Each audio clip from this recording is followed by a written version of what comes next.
మంచు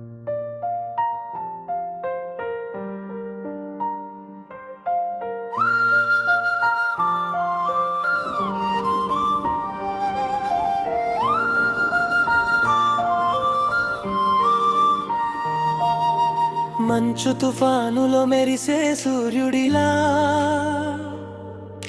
యుద్ధ భూమిలో వీరుడవుతావుగా.